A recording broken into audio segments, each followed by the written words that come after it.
I'm looking for my, I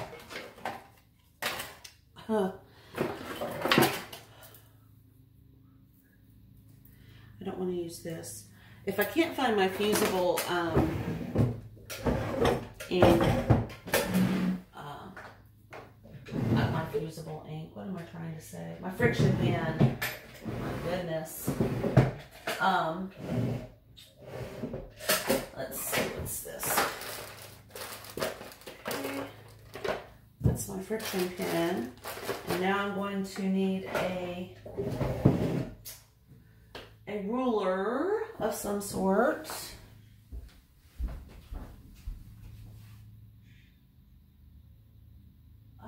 Let's see. I know I had one. Well, that's a mat.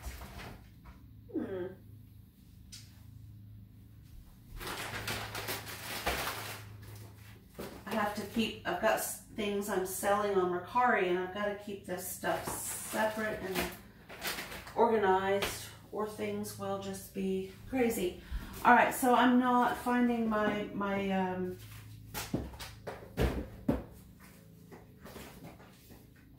ruler, so I'm just going to use one of these cardboard mailers that we get in the mail.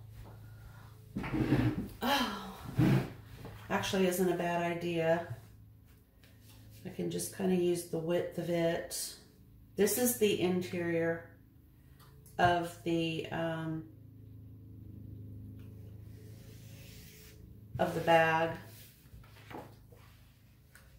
I don't throw these cardboard pieces away because I can use them in the sewing room for all sorts of things, like pattern pieces, or this, what I'm doing right now.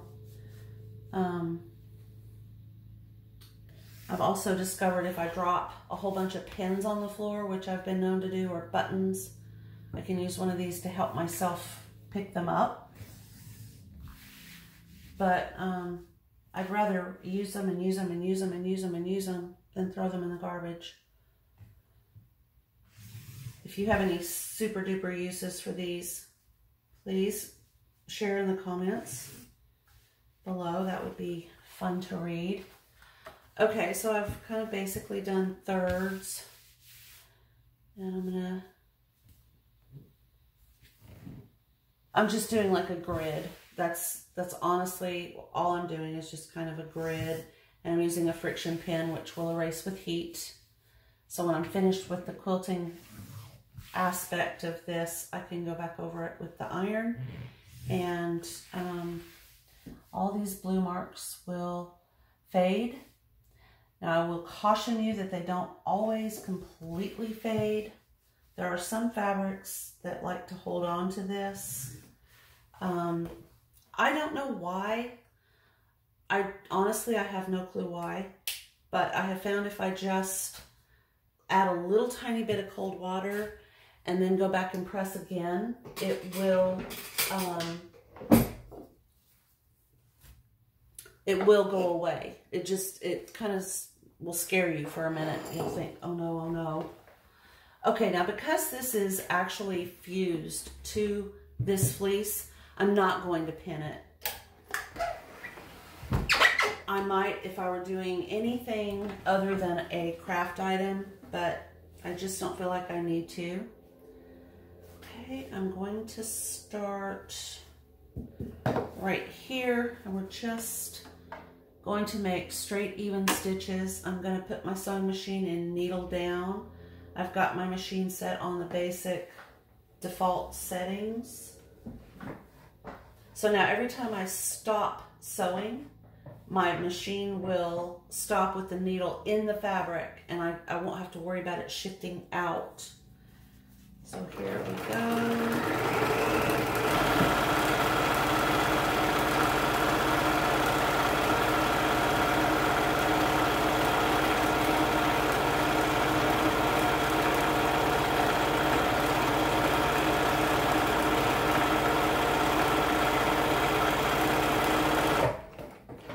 As I sew, I'm kind of pulling, no, I'm not pulling. I'm gently persuading the fabric away from my needle by applying slight pressure on either side with my fingers and my hands. But I'm not like pulling, I'm just doing this.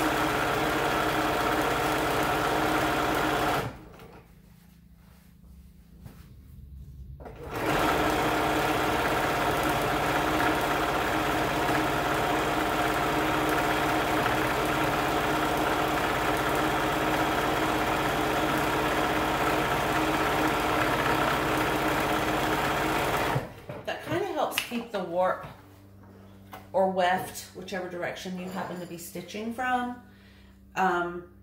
aligned, you know, however you need that to happen. Okay, so I've done those 2 rows, and now I'm going to go ahead and do these 3 right here. And like I said earlier, I would love to be able to pause or fast forward, but with my limited skills, I don't know.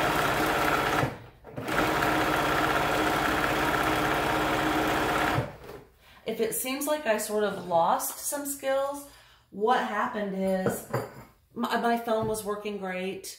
Everything was fine. I was able to pause. I was able to take video. They weren't mirrored like these apparently are. And then Android wanted to do an update. And thus I can't pause my videos. They're all mirrored. I'm just, you know, you can't let things like this affect how you do everything, because you'll just go crazy.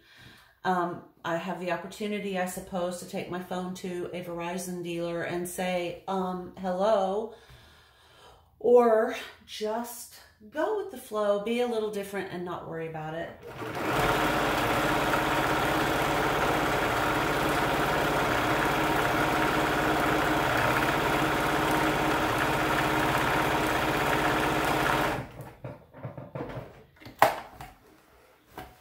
In case you're wondering, when I stop, it might not look like my machine is in needle down, because I am lifting it with my presser foot down here, or my foot pedal. I'll show you on this round.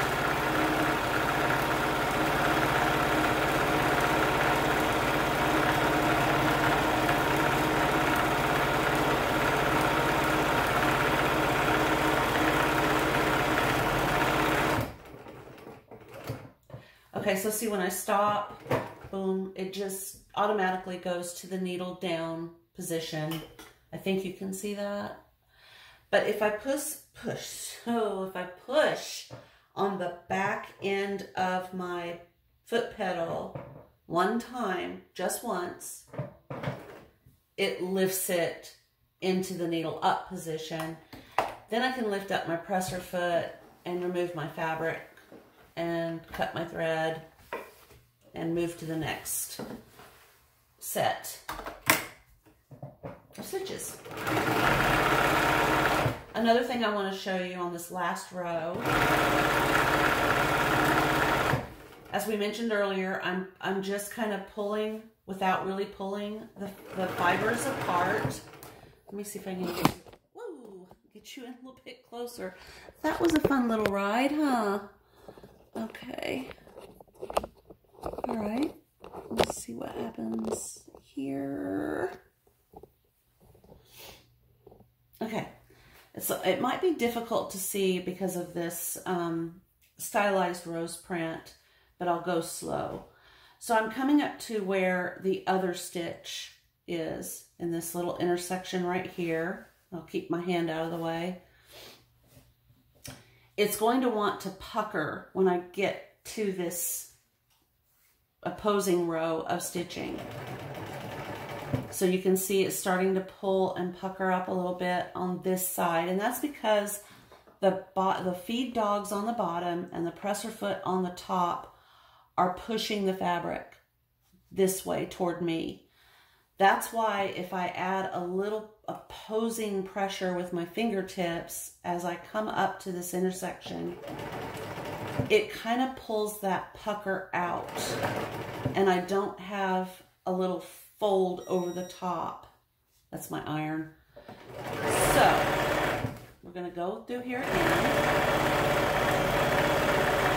And as, I don't know if you can see it, but there's this urge with this fabric to just kind of pucker up on top. And I don't know if you've ever been sewing and had that happen. You know, you're making a hem, or you're putting in a sleeve, or you're putting in a cuff, and you get those weird little puckers. Just kind of put pressure, opposing pressure this way and this way, away from your needle, and it just smooths it right out.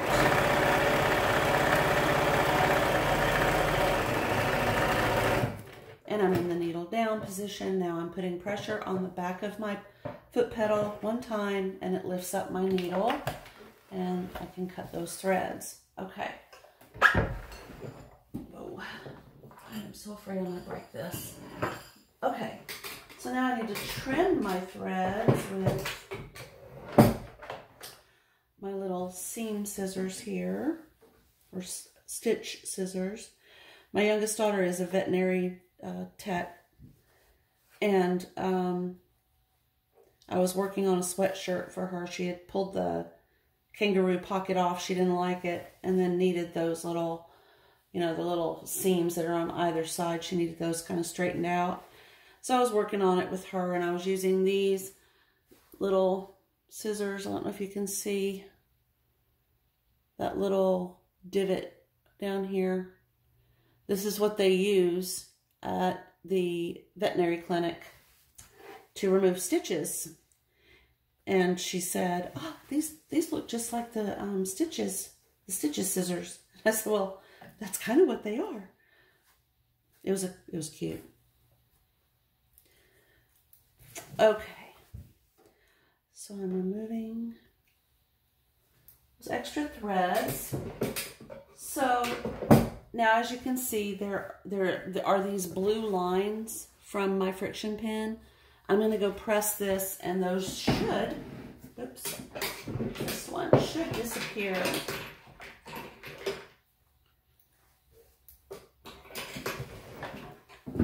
Very quickly.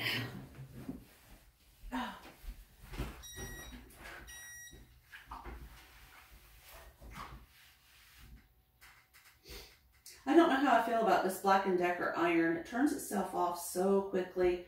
And I know that it's important to have an iron do that. But then you have to wait for it to reheat. Sometimes that can be annoying. And I should have listened. My Rowenta that I'd had forever and ever was dropped in the process of moving, getting my sewing room packed up. And instead of listening to my gut and everybody else's, you know, advice, I decided to go with this. I don't know why. I should have replaced it with a Rowenta, and I did not do that.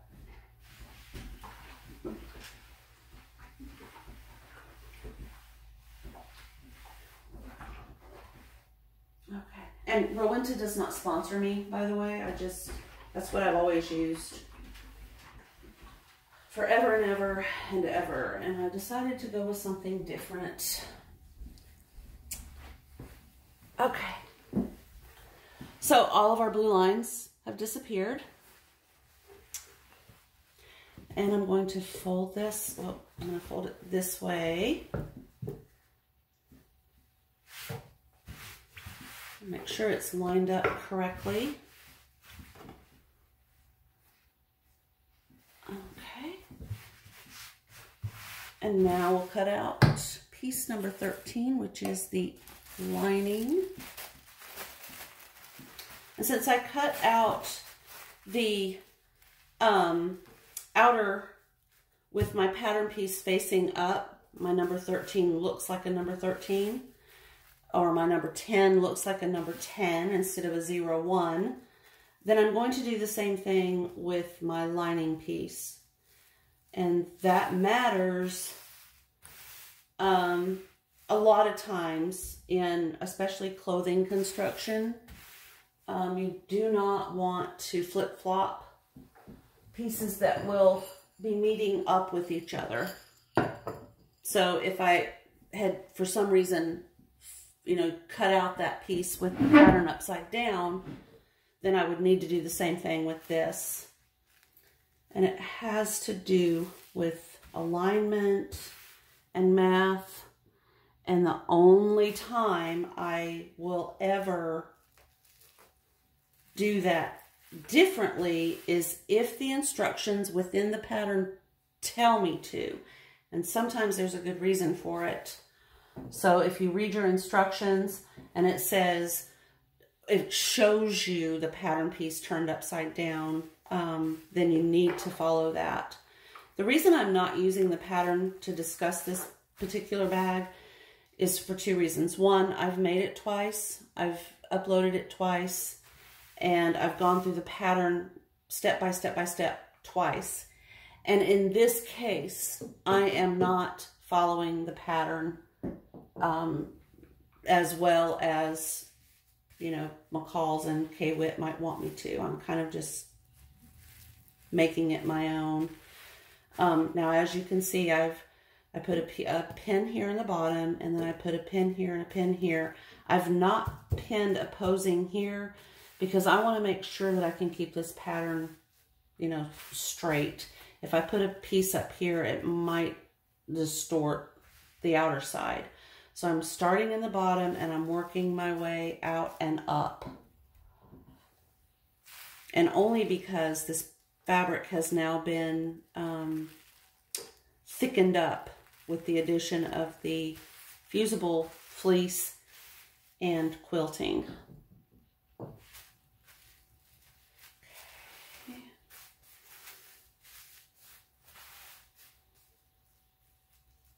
There are a lot of markings on this. What I would like to say is, if you run across, if you're doing what I'm doing, okay, and you run across a problem or you've got a question, just let me know. You can always direct message me.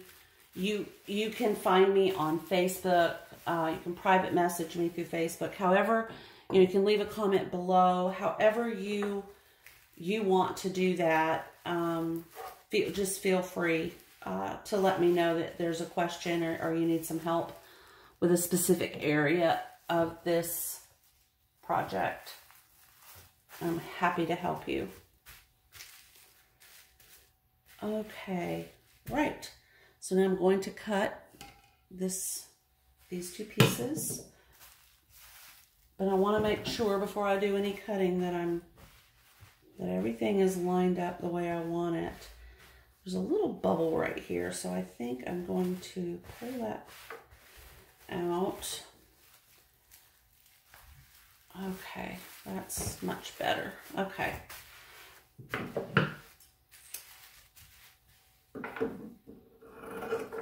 I'm using extremely sharp scissors. I purchased on Amazon a scissor tail brand. I got away from Fiskars and Ginger on a whim. I just wanted to try something different. I even sold Gingers when I had my shop. I love them, but sometimes you just got to try something new. And these happen to show up for some reason, as a suggestion for me. And they were on sale, and I just was like, yep, okay, I'm going to try that. Which is kind of weird. Normally I'm brand loyal. Okay, and again, I'm pulling on that seam with my scissor blade. And obviously this technique would not work with a rotary cutter. You would have to open this up and find the center and cut.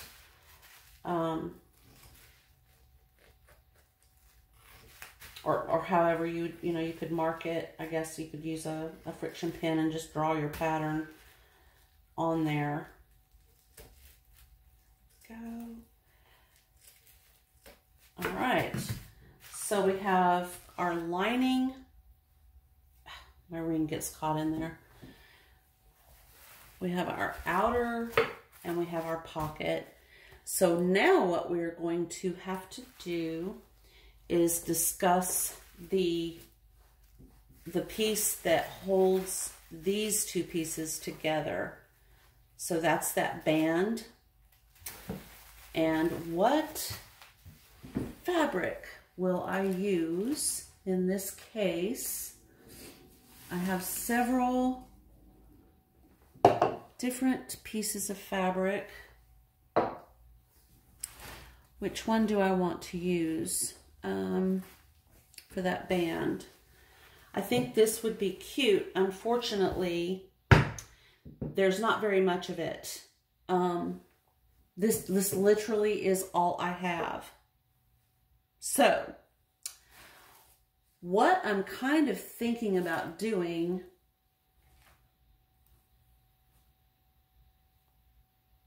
let's just see what this would look like. This could be pretty. And this is a completely different piece of fabric. I always want to say Michael Kors, but it's not. It is Michael Miller. Why do I do that to myself? Okay. So this is also purchased on Amazon. I do a lot of my fabric shopping online. So it's a Michael Miller fabric. I believe it's called Cabbage Rose. Yeah, Cabbage Rose. And it's a Cabbage Rose border print. And what I've done is this is the full width of the fabric, and it starts here. So this is what it would look like had I not cut it. So you would have, you know, the barely there, and then it just starts to get heavier, heavier, heavier, heavier until you're down here at the actual Cabbage Rose part, okay? But what I was thinking about doing is using this piece right here as that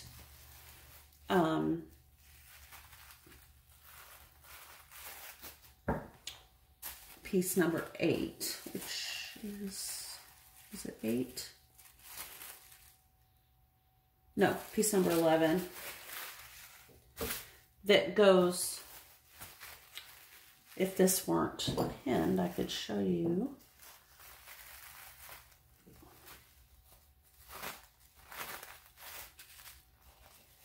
So it goes like this,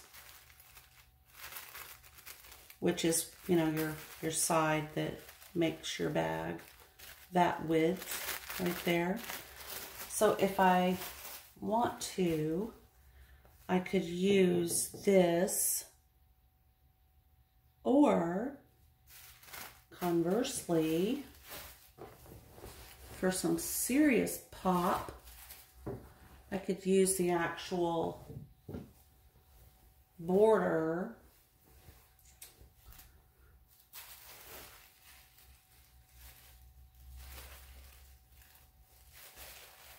like this. My only concern about using this fabric is that this is so white. I mean, it is literally just snow white. And this has, while it does have some white, it's more of an eggshell. So here's what my thoughts are. As much as I love this fabric, and I do plan to use it, I am going to go back to Amazon and order some more fabric from this collection with the little bit more muted, eggshelly kind of color to make my border with, my edge. I think that makes more sense. This even has the, you know, more of an eggshell white, less of an actual stark snow white. So we're going to do that. It was a thought that I had had in the past. I do want to talk about the pocket before I sign off today. So what I'm going to do is unpin my piece 13 from this. Oh, well, that's not what I was doing. I basically have lost my mind. What I'm going to do is fold it in half and just pin it once right here to keep my pattern piece together with that. This is the piece I want to talk about right here. Okay. This is the front and the back outer. Okay. Oh, I'm still pinned. There we go. Okay. All right.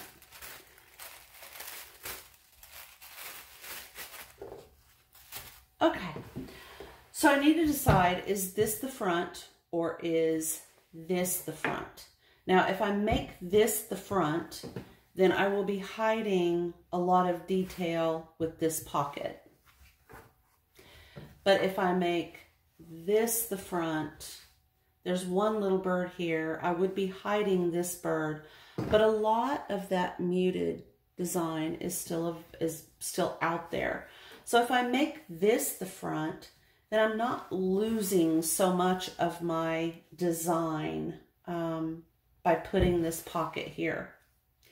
So I believe that's what I will do. This is the front and this is the back. There's more interest there. You can really see a lot of fun on the back.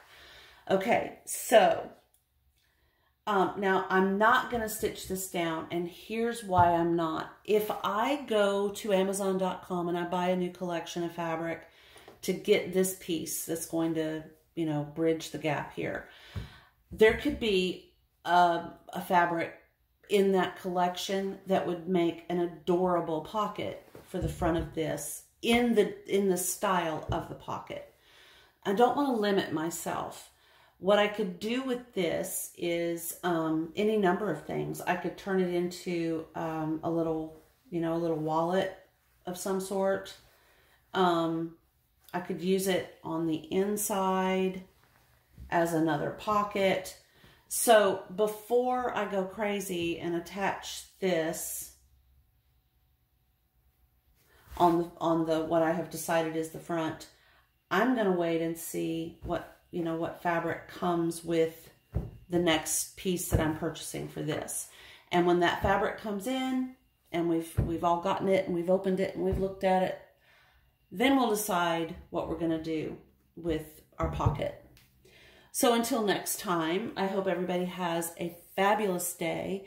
It's a sunny day here in Washington, near Possession Sound and Puget Sound.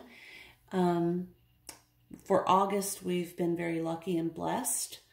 I hope everybody has a great rest of their week. If you have questions, please let me know. If you need any sewing supplies, ask me. I have so many things that I could part with that I would not have known that if we hadn't moved. I was just sort of living under this giant volcano almost of sewing supplies that I honestly don't need. I have sewing plate or stitching. I have smocking plates, shadow embroidery plates. I have silk ribbon. I have these. I used to sell these in my shop. Just, you name it, I have it. So if you need something, let me know. Blessings to everybody and your families. And I will see you the next time with new fabric. Thank you.